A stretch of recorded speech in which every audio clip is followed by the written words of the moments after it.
E aí, guys, tudo bem? Como é que vocês estão? Tudo certinho?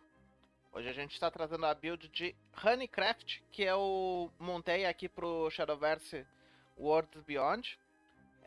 Nota-se que eu não tenho um deck de Honeycraft, que eu não consegui fazer ainda dentro do jogo, mas eu joguei bastante contra com um amigo. Ele me passou uma lista, eu dei uma olhada e eu montei essa lista em cima com base no que eu percebi dentro do jogo. E o que eu acho que é o que funciona melhor também. Honeycraft, pra mim, é o melhor deck do jogo no momento. É, com essas cartas base aí, né? Até sair pelo menos até o próximo set. Eu acredito que deve continuar muito forte, porque a base dele tá muito sólida. Qual que é o ponto fraco desse deck aqui que não foi todo mundo que conseguiu montar? Ele depende bastante de cartas lendárias. Então essa própria versão que eu fiz aqui tem 10 cartas lendárias. Mas dito isso, vou explicar pra vocês como é que funciona o deck. E acho que nesse caso, diferente do deck de Dragoncraft, é melhor eu começar de trás pra frente. É melhor eu começar da condição de vitória do deck em si. Ah, começando pela primeira lendária que vamos precisar, né? Dimension Climb. É uma carta de magia e, como vocês podem ver, ela tem um custo absurdo. Ela tem um custo 18. Aí vocês vão me perguntar, mas Tenryu, como que eu vou jogar uma carta com custo 18, sendo que o custo do jogo vai só até 10? É aí que entra uma mecânica exclusiva do deck de Honeycraft, que é Spell Boost.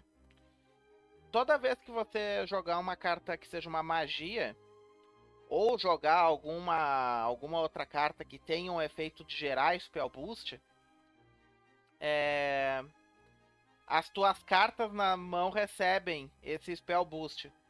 E cada uma delas interage de uma maneira diferente. A Dimension Climb, ela reduz o custo em 1 para cada Spell Boost que você der. Então, a ideia é comprar uma Dimension Climb no começo da partida e dar Spell Boost nela até esse custo gigantesco aqui, que é 18, virar 0. Tá? E o que a Dimension Climb faz? Ela retorna a tua mão pro deck, você compra 5 cartas, você dá Spell Boost na sua mão 5 vezes e recupera todos os play points que você gastou naquele turno. Ou seja, é absolutamente quebrado. Você dá literalmente um turn skip no oponente. Claro que você não sabe o que vai comprar, mas eu vou mostrar pra vocês agora o que vocês vão comprar. Porque esse deck eu rodo uma cópia do Ruler of Cocytus, que é uma das condições de vitória desse deck. Quando ele entra no campo, vocês podem ver ele é um custo 10, né? Também é uma lendária. Quando ele entra no campo, ele substitui seu deck por um deck do Apocalipse. Que tem essas cartas aqui absolutamente quebradas. Custo 6, 10, 10 com Storm. Custo 1, 13, 13. Aqui, Demon of Purgatory, custo 5, 9, 6. Quando ele entra no campo, seleciona dois seguidores do oponente, dá 6 de dano em cada um e dá 6 de dano no líder. E uma magia, Astaroth Reckoning, custo 10. Seta o HP máximo do líder adversário para 1. Então qual que é o esquema? E por que, vou explicar também por que só um Roller of Cocytus e não mais, né? Você vai ficar vivo até o turno 10. Vai jogar o Ruler of Cocytus. Ele vai substituir o deck que você tem de Honeycraft, o deck que você montou. Por esse deck do Apocalipse vão ser 10 cartas, que são todas cópias dessas 4 cartas aqui. Você vai jogar uma Dimension Climb com custo 0. Porque você não vai ter mais playpoint, né? Você não vai ter mais custo. Você vai gastar os 10 custos no turno 10 para jogar o Cooler of Cocytus. Mas se você tiver uma Dimension Climb que você tenha dado Spell Boost 18 vezes durante a partida, você joga ela com custo 0. Você vai mandar sua mão de volta pro deck e vai comprar 5 cartas. E dessas 5 cartas que você vai comprar, você provavelmente vai matar o inimigo, porque você vai comprar 5 dessas coisas aqui. Então, se você não matar o inimigo nesse turno, você mata no próximo, porque você vai recuperar 10 Spell Points também.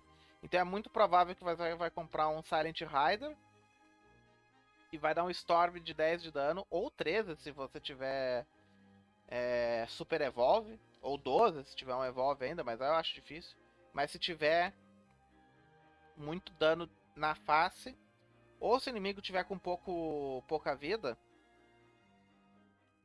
e alguns follower no campo, joga o Demon Purgatório e vai dar 6 de dano também. E ele é um monstro gigante. E se o inimigo não tiver presença de campo, se ele não tiver como te matar e não tiver muita coisa, joga o Astaroth's Reckoning. É um pouco mais difícil jogar ele, é 10 de custo. E ele não vai te proteger, né? Mas se você tiver com muita vantagem de mesa, joga isso aqui e só espera. Eventualmente tu vai comprar o Silent Rider, se tu já não sair com ele na mão, aí no próximo turno já joga ele. Ou joga 2 Demon Purgatório, aí tem vários jeitos de você jogar. Por que só um Ruler of Cocytus? Esse deck compra muita carta. Muita, muita, muita carta. E você não precisa dele na tua mão até o turno 10. A Dimension Climb, você precisa dela na tua mão, porque você precisa da Spell Boost. Dá pra fazer um argumento pra jogar com 2, mas eu prefiro jogar com 3 e aceitar que às vezes uma vai ficar morta na sua mão, mas tem um follower aqui que pode lidar com isso. Eu não tô rodando ele, mas eu vou mostrar pra vocês em seguida. Qual que é a outra condição de vitória do deck? Kuon. Também é uma lendária. Quando ele entra no campo, ele chama um Celestial Shikigami, um Demonic Shikigami e um Paper Shikigami. Celestial, Ward, Last Words, quando ele morre, dá Spell Boost 3 vezes na sua mão. Demonic tem Rush, ou seja, ele entra batendo. Last Words, quando ele morre, dá Spell Boost na sua mão uma vez. E o de papel também tem Rush. Last Words, quando ele morre, dá Spell Boost uma vez.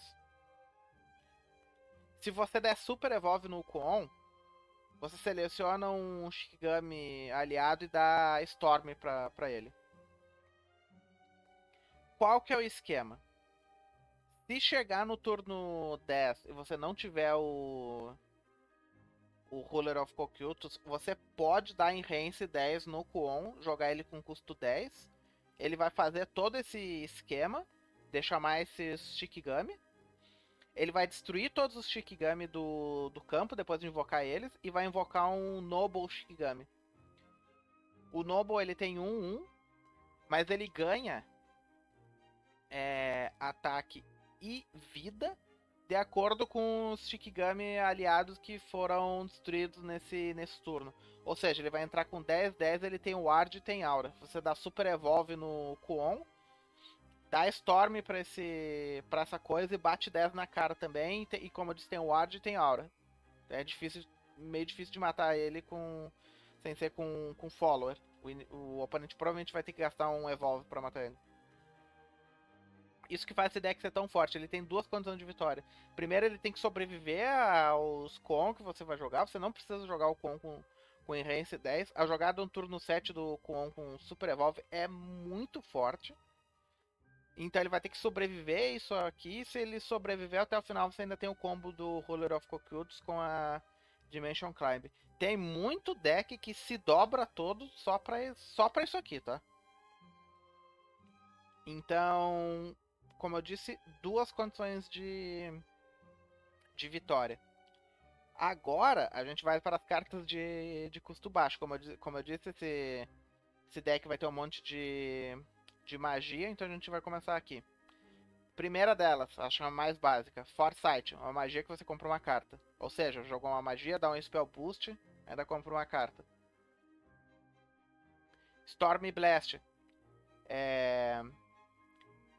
dá dano no oponente igual a X, e X começa em 2. Quando ela recebe um Spell Boost, aumenta o dano em 1. Ou seja, para cada spell boost que você der, ela aumenta o dano. Isso aqui é muito versátil, serve tanto para você matar seguidor do inimigo no começo do jogo, para ele não criar presença de mesa, como explodir seguidor inimigo no final da partida com um dano gigante com 1 de custo. Muito, muito, muito forte. Final da partida, provavelmente você vai estar dando 14 de dano e nada sobrevive isso aqui.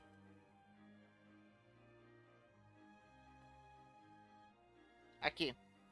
Miss Miranda, a Dorad Academic. 2, 2, 2. Quando ela entra no campo, Spell Boost na sua mão. Ou seja, seguidor que dá Spell Boost. Você não depende de jogar Spell. Você vai ter seguidores que fazem isso também. Se você der Evolve, seleciona um seguidor do oponente, dá 3 de dano e dá Spell Boost na sua mão de novo. Ou seja, ela serve para dar ajudar a dar um clear na mesa. Ela consegue matar 2 coisas, basicamente. Ela vai ficar 4/4 quando der Evolve, né? Então você pode dar 3 de dano em alguma coisa, em outra coisa, e atacar um segundo alvo com 4/4. Ou, se você quiser dar trade acima, né? Se o seu oponente, ao invés de encher a mesa, ele jogou um monstro grande, dá 3 de dano nele. Com Evolve, você bate e dá 7 de dano no total. Então ela consegue bater acima, né? Também custo 2. Truth Summons. É uma spell que summon um golem. É um 2/2, basicamente. Como é uma spell, né? Spell Boost. Também custo 2. Radiant Rainbow. Seleciona uma carta na sua mão com um Spell Boost e dá Spell Boost nela. E aí você compra uma carta. Mais draw. 2 Spell Boost, basicamente. Porque você tá jogando uma spell, já é um Spell Boost. E o efeito da spell é dar Spell Boost somente. Isso aqui vai dar 2. Seraphic Tidings, uma carta neutra. Um spell, compra 2 cartas. Não tem muito o que dizer. Draw. E é um Spell Boost, porque é um spell. Homework Time. O custo. O X, né? Daqui começa em 0. E Spell Boost aumenta esse X em 1. Então, se esse X está em 5, transforma essa carta no Looking Smart. Ou seja, você vai dar 5 Spell Boost nessa carta aqui. E vai transformar ela na Looking Smart. Tem 2 jeitos de você jogar ela. Você pode pagar o 3 de custo, tá? E comprar 2 cartas. Nesse caso aqui, ela é uma Seraphic Tidings, que é carta neutra. Se você conseguir dar 5 Spell Boost nela, ela diminui o custo para 1, né? Então ela vira uma carta melhor. Você compra 2 cartas e dá 2 de dano no inimigo randômico do oponente.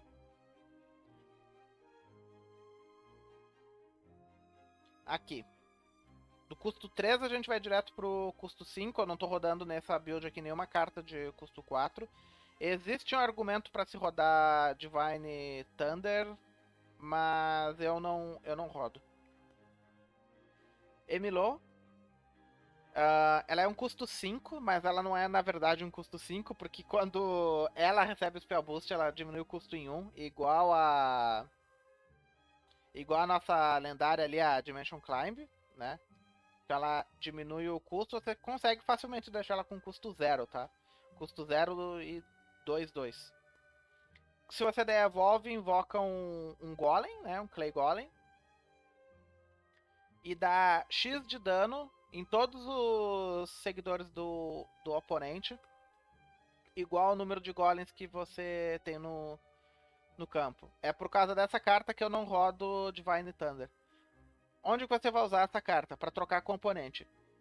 Se você estiver jogando contra Forest Craft e ele tiver enchido o campo de fada, ela por si só já mata todas as fadas, tá?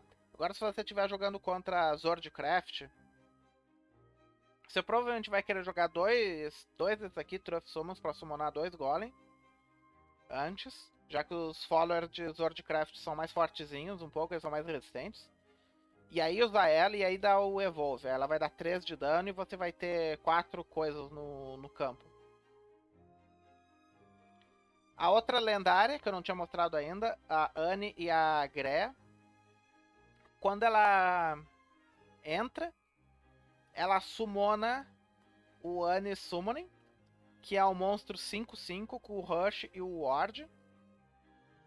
E ela dá Spell Boost na sua mão 3 vezes. Essa carta é muito, muito, muito forte. Você jogar isso aqui no turno 5 é muito forte. Quando você dá Evolve, você seleciona um seguidor no seu campo. Quer dizer, seleciona um seguidor do campo do oponente e dá 3 de dano. Qual que é o esquema? Ela vai jogar esse bicho com 5/5 com Rush e Ward. Então ele pode entrar batendo. E vai ter um Ward pra te proteger ali no turno do oponente. E se você der Evolve nela, ainda vai ficar 6/6. Então é difícil de limpar ela com magias que dão dano direto. Pra quem tá jogando contra Runecraft, tá? Essa aqui é a dica pra quem tá jogando contra. Se você não tem como matar a Anne e a Grea, não gastem recursos matando a invocação dela. Porque a invocação dela morre no final do seu turno. Turno que você tá jogando, né? O oponente. Ela só dura um turno no campo. Assim como os bonecos de Portalcraft, né? Ficou um turno no campo. Custo 6. William, eu subestimei muito essa carta. Inclusive foi um amigo meu, Ricari, que tá jogando de Runecraft, começou a jogar isso aqui e eu... Ok, admiti, essa carta é boa demais. Custo 6. E 5/5. X começa em 0. Quando recebe um Spell Boost, aumenta o X em 1. Quando ele entra no campo, dá X de dano em todos os seguidores inimigos. Ou seja, facilmente isso aqui entra no campo e explode o campo, tá? Custo 6. Se você ainda gastar um Evolve Point nele, ele ganha Spell Boost na sua mão 2 vezes. Então ele dá Spell Boost na sua mão 2 vezes, explode o campo. E é isso. A partir do turno 6 você vai começar a bombardear o campo com esse cara aqui pra poder lidar com coisas gigantes que o oponente jogue, ou com Swordcraft com um monte de follower resistente. Isso aqui vai explodir o campo. E é isso. Existe um argumento a ser jogadas algumas outras cartas, tá? Como a mecânica de sigilo, Art Sigil de Honeycraft, mas eu acho que não tá tão forte no momento, tá? Então, como eu disse, Spell Boost is the way. Dito isso, rapaz, agradeço aí terem assistido. Se puder deixar um like e se inscreverem, eu vou trazer mais outros decks no futuro. Não sei qual que vai ser o próximo ainda. Ainda tem que dar uma olhadinha, jogar mais contra os outros decks e entender melhor como é que tá rolando o jogo. Ele faz pouquinhos dias que saiu. Mas é isso aí. Até a próxima aí e abraço!